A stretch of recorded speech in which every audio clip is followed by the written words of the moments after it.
Ted Bundy loved the attention his murder garnered him, and many in the United States were more than happy to give him that attention. The western US was his hunting ground, with an unknown number of murders piling up, mostly college-age women, from Washington and Oregon all the way to Utah and Colorado.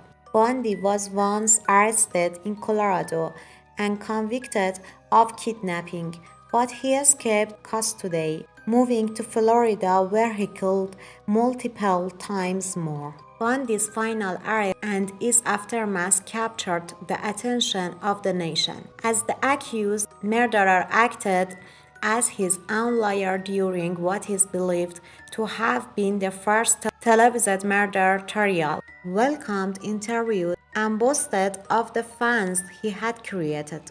He was eventually executed in an electric chair in 1989. One of the world's most prolific serial killers might still be there. Pedro Lopez is linked to more than 300 murders in his native Colombia and in Ecuador and Peru. At least one-third of those murders were terrible women.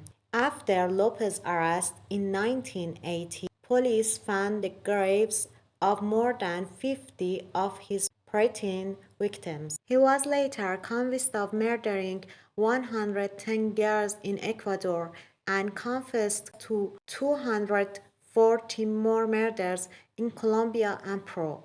The monster of the Andes didn't even spend 20 years in prison, as he was released in 1998 for good behavior. More than 20 years since, his whereabouts remain unknown. Chicago has had its share of killers, but perhaps none more haunting than H. Holmes, the pharmacist who turned a hotel into a torture castle.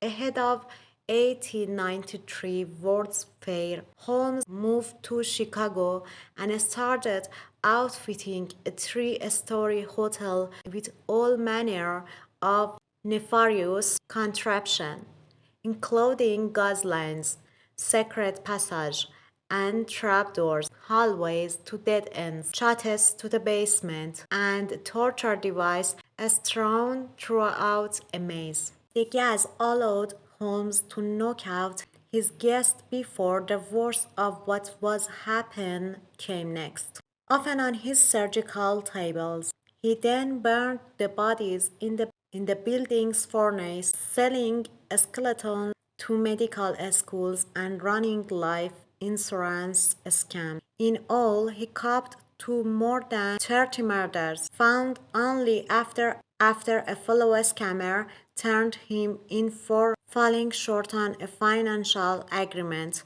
before he was hanged in 1896.